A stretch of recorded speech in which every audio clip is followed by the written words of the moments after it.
ಲಾಲ್ಬಾಗ್ನಲ್ಲಿ ನಡೀತಾ ಇದೆ 219ನೇ flower show. ಗಣರಾಜ್ಯೋತ್ಸವ ಅಂಗವಾಗಿ ಫಲಪುಷ್ಪ ಪ್ರದರ್ಶನ ಜನವರಿ 26ರವರೆಗೆ ನಡೆಯಲಿದೆ. ಫಲಪುಷ್ಪ ಪ್ರದರ್ಶನ ಪೂರ್ಣಚಂದ್ರ ತೇಜಸ್ವಿ ವಿಷಯಾಧಾರಿತ ಫ್ಲವರ್ ಶೋ. ವಿವಿಧ ಬಗೆಯ ಹೂಗಳಿಂದಾಗಿ ಅರಳಿದೆ ಕಲಾಕೃತಿ.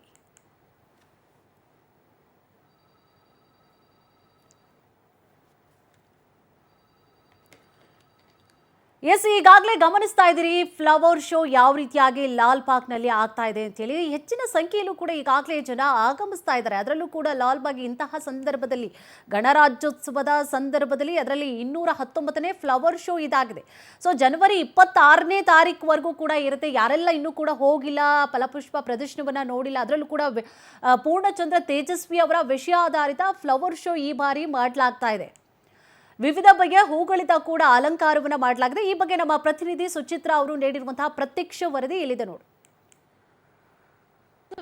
ಅಂಗವಾಗಿ ಲಾಲ್ಬಾಗ್ನಲ್ಲಿ 219ನೇ ಫಲಪುಷ್ಪ ಪ್ರದರ್ಶನ ನಡೀತಾ ಇದೆ. ಏನು ಪೂರ್ಣಚಂದ್ರ ತೇಜಸ್ವಿ ಅವರ ಒಂದು ಕಾನ್ಸೆಪ್ಟ್ ನಲ್ಲಿ ಈ ಒಂದು ಫಲಪುಷ್ಪ ಪ್ರದರ್ಶನ ಆಯೋಜನೆ ಮಾಡಿರುವಂತದ್ದು. ಸದ್ಯ ನೀವು ದೃಶ್ಯದಲ್ಲಿ ಗಮನಿಸ್ತಾ ಹೋದ್ರೆ ಈಗಾಗಲೇ ಕಳೆದ 2 ದಿನಗಳಿಂದನೂ ಕೂಡ ಈ ಒಂದು ಲಾಲ್ಬಾಗ್ನಲ್ಲಿ ನಡೀತಾ ಇರುವಂತಹ ಫಲಪುಷ್ಪ ಪ್ರದರ್ಶನಕ್ಕೆ ಜನರು ಕೂಡ ಸಾಕಷ್ಟು ಸಂಖ್ಯೆಯಲ್ಲಿ ಭಾಗಿಯಾಗ್ತಾ ಇದ್ದಾರೆ. ನಿನ್ನೆ ಒಂದೇ ದಿನ 35,000ಕ್ಕೂ ಹೆಚ್ಚು ಜನ ಭಾಗಿಯಾಗಿರುವಂತದ್ದು. ಜೊತೆಗೆ ಈಗಾಗಲೇ 21 ಲಕ್ಷಕ್ಕೂ ಹೆಚ್ಚು ಕಲೆಕ್ಷನ್ ಅನ್ನ ಇದೀಗ ತೋಟಗಾರಿಕಾ ಇಲಾಖೆ ಮಾಡಿಕೊಂಡಿರುವಂತದ್ದು.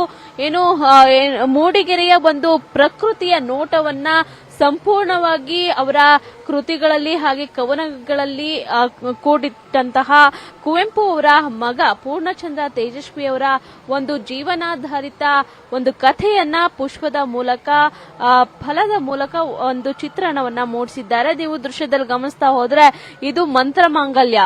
ಜೊತೆಗೆ ಅವರು ಮಂತ್ರಮಾಂಗಲ್ಯಕ್ಕೆ ಹೆಚ್ಚು ಒತ್ತನ್ನ ಕೊಟ್ಟಂತವರು ಕುವೆಂಪು ಅವರು.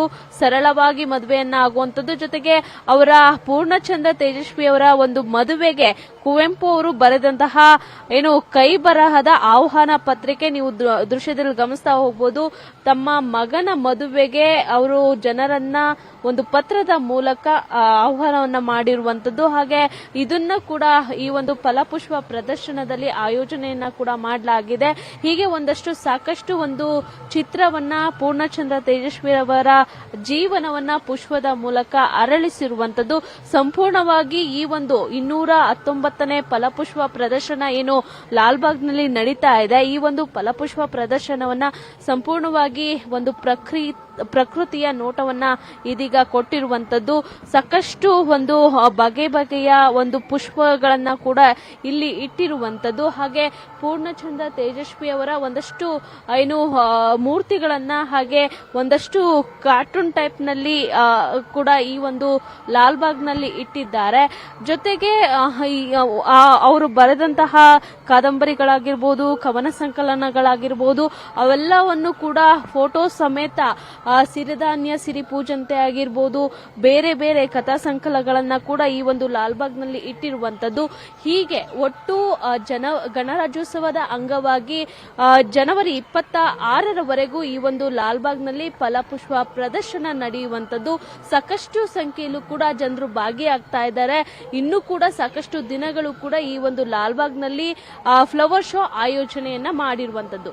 ಕ್ಯಾಮ್ರಾ ಪರ್ಸನ್ ಜಯಂತ್ ಜೊತೆ ಸುಚಿತ್ರಾ ನಿಂಗಿಗೌಡ, ಪವರ್ ಟಿವಿ ಬೆಂಗಳೂರು.